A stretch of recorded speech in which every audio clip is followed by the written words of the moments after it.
artista que retratava o subúrbio brasileiro como ninguém. E outro que foi um dos nomes mais emblemáticos do surrealismo, hoje no Arte em Foco.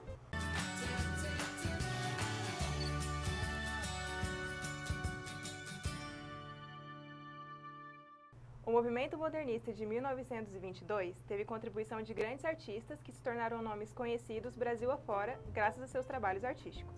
E entre os nomes mais emblemáticos do movimento modernista está Di Cavalcanti. Emiliano Augusto Cavalcanti de Albuquerque Melo, mais conhecido como Di Cavalcanti, nasceu em 6 de setembro de 1897, no Rio de Janeiro. Filho de família tradicional pernambucana, estudou no Colégio Pio e, em 1916, se mudou para São Paulo para estudar na Faculdade de Direito do Largo de São Francisco. E sua influência artística começou desde cedo. Aos 11 anos, já tinha aulas de pintura com o artista Gaspar Pulga Garcia. Mais tarde, ele explorou o mundo das ilustrações, publicando sua primeira caricatura em 1914, na revista Fonfon.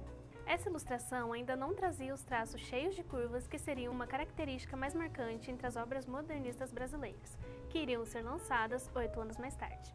O modernismo foi um movimento que surgiu na Europa e depois veio para a América. Consistia na ideia de que o formato de arte tradicional estava ultrapassado. Veio com o intuito de quebrar as regras, ser ousado, inovador e contemporâneo. E Cândido Portinari, Oswaldo Boeldi, Ismael Neri e Alberto da Veiga Guinar foram os que trouxeram esse movimento ao Brasil.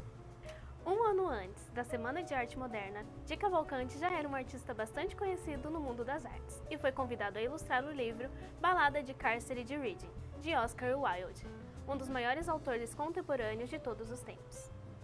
E em 1922, Di Cavalcanti foi o idealizador da Semana de Arte Moderna, junto com outros grandes nomes do cenário artístico brasileiro, como Anita Malfatti, que fez uma exposição em 1917 e foi duramente criticada por Monteiro Lobato, mas que foi fundamental para despertar o movimento modernista brasileiro. A Semana de Arte Moderna foi um marco para a arte brasileira. O objetivo do evento era desvincular as técnicas da arte do Brasil da arte europeia, explorando a cultura rica e buscando inspiração no regionalismo brasileiro.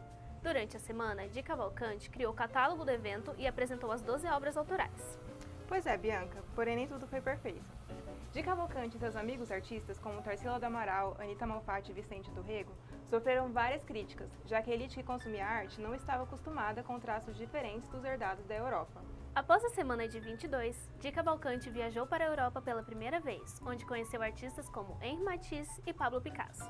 Seu contato com o cubismo, expressionismo e outras correntes artísticas inovadoras aumentaram sua vontade de ousar e destruir velhas barreiras, colocando a arte brasileira em compasso com o que acontecia no mundo. Di Cavalcanti disse: "Paris pôs uma marca na minha inteligência. Foi como criar em mim uma nova natureza. E o meu amor à Europa transformou meu amor à vida, em amor a tudo que é civilizado. E como civilizado, comecei a conhecer a minha terra."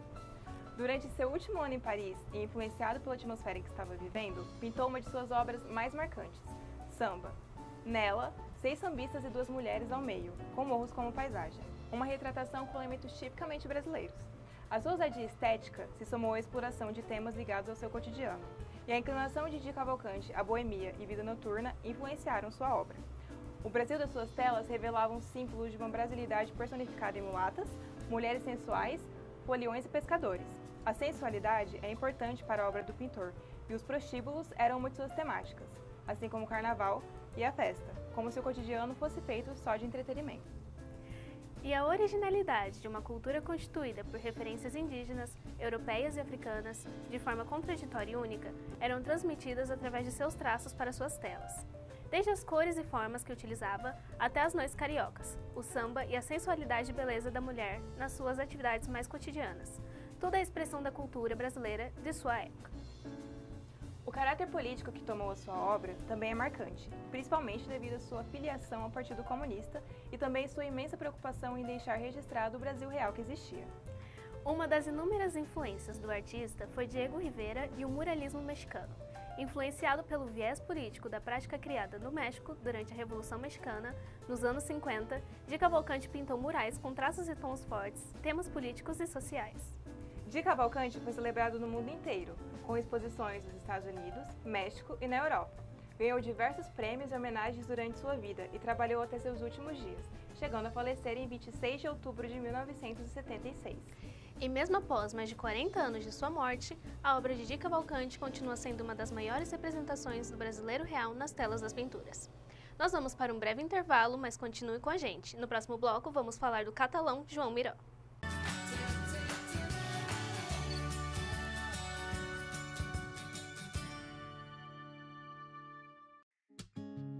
Numa folha qualquer eu desenho a Carol e o Marcelo.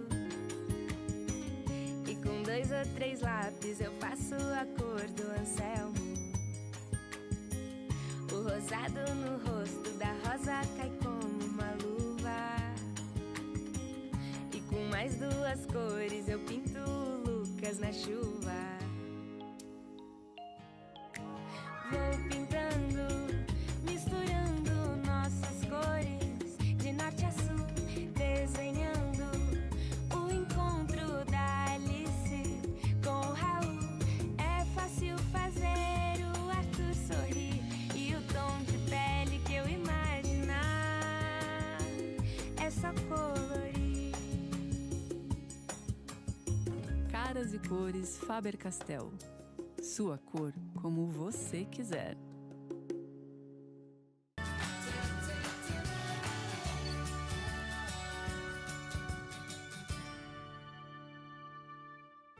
Na década de 20, enquanto Di Cavalcanti e seus amigos modernistas estavam planejando a Semana de Arte Moderna em São Paulo, na Europa, um movimento artístico estava começando a entrar em ebulição, o surrealismo. Fortemente influenciado pelos movimentos de vanguarda, como o dadaísmo e futurismo, e pelas teorias psicanalíticas de Freud, o surrealismo teve grandes nomes dentre seus principais artistas, incluindo o catalão João Miró. João Miró nasceu em Barcelona, em 20 de abril de 1893. Foi um pintor, escultor e ceramista, e desde pequeno demonstrou gosto pelas artes, começando a desenhar aos 7 anos. Ingressou na Escola de Belas Artes de Barcelona com 14 anos, mas teve que abandonar a arte para se dedicar aos estudos, e não chegou a concluir sua carreira acadêmica. Voltou a estudar arte em 1912, aos 19 anos, quando ingressou na Academia de Artes dirigida por Francisco Galli, que apresentou a Miró as últimas tendências artísticas europeias. Inicialmente, Miró apresentou uma pintura com estilo expressionista, com influências fauvistas e cubistas, com tendência de distorcer e criar formas próprias e usar cores vivas pouco reais que destruíam os valores tradicionais. Tinha uma gestualidade explosiva e explorava muitos materiais em suas obras, não se reservando somente ao uso de telas. Entre 1915 e 1919, Miró vivia entre Montreuil e Barcelona. Em 1918, realizou sua primeira exposição individual, e em 1919 foi para Paris, onde conheceu Picasso e Tristan Tzara, um dos iniciadores do dadaísmo. Seu primeiro contato com artistas surrealistas foi no início dos anos 20, quando conheceu o fundador do movimento André Breton. Logo após, pintou 2 de suas obras iniciais mais importantes, o Carnaval de Arlequim e Maternidade. O Carnaval do Arlequim é um grande exemplo da prática da arte surrealista. A pintura retrata um quarto com uma mesa e uma janela, uma expressão da vida cotidiana tomada por formas e insetos aleatórios soltos pelo quarto, e o Arlequim, com seus bigodes imensos, tem uma expressão triste e olhar nervoso, aspectos da personalidade do próprio Miró. O conjunto de vários desenhos sem ligação aparente, segundo Miró, exprimia suas alucinações provocadas pela fome, já que ele passava horas sem comer, se concentrando e analisando sua pintura. Para Miró, os delírios causados por sua fome eram uma maneira de se conectar ao mundo da alucinação e do delírio.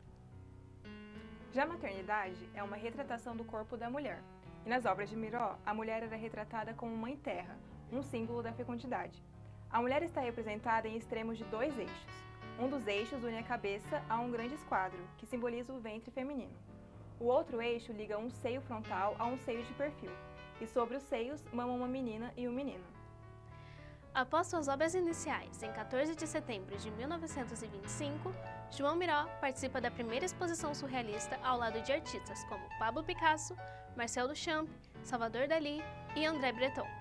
Foi durante essa exposição que o mundo conheceu as obras surrealistas, fortemente influenciadas pelo dadaísmo, com cenas e paisagens imaginárias. Em 1928, Miró, que já era fascinado pela arte holandesa, foi para a Holanda e, quando voltou a Paris, fez alguns trabalhos que remetiam às pinturas holandesas que mais lhe chamaram a atenção. Foi a partir daí que surgiram os quadros interiores holandeses 1, 2 e 3, recriações feitas por Miró com base em quadros holandeses de artistas como Hendrik Sor e Jan Steen.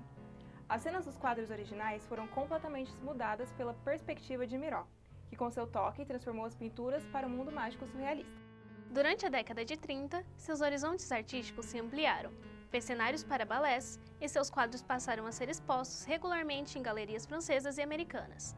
Estava em Paris quando a Guerra Civil Espanhola estourou, e esse acontecimento, com certeza, alterou a forma como Miró passaria a trabalhar com a sua arte. João Miró viveu durante os tempos difíceis da Guerra Civil Espanhola, do regime ditatorial de Franco, que assombrou a Espanha por quase 40 anos, e pela Segunda Guerra Mundial. Durante a Guerra Civil, pintou a dramática Natureza Morta com Sapato Velho, onde uma maçã simbolizando a Espanha é agressivamente espetada por um garfo com dentes em formato de baionetas. Foi no começo da Segunda Guerra que ele voltou à Espanha e pintou um de seus quadros mais emblemáticos, Constelações. A temática do quadro simbolizava a evocação de todo o poder criativo dos elementos e do cosmos para enfrentar as forças anônimas da corrupção política e social causadora da miséria e da guerra. As cores e a natureza poética das formas da obra contrastavam com o cenário sangrento e triste da guerra. Durante seu tempo recluso da guerra, de volta a Barcelona, passou a se dedicar a litogravuras que expressavam seu sentimento de ódio em relação à guerra, e à cerâmica, que se tornou uma forma de concentrar sua criatividade. Em 1947, quando a guerra já tinha acabado, Miró fez sua primeira visita aos Estados Unidos, onde suas obras eram regularmente expostas.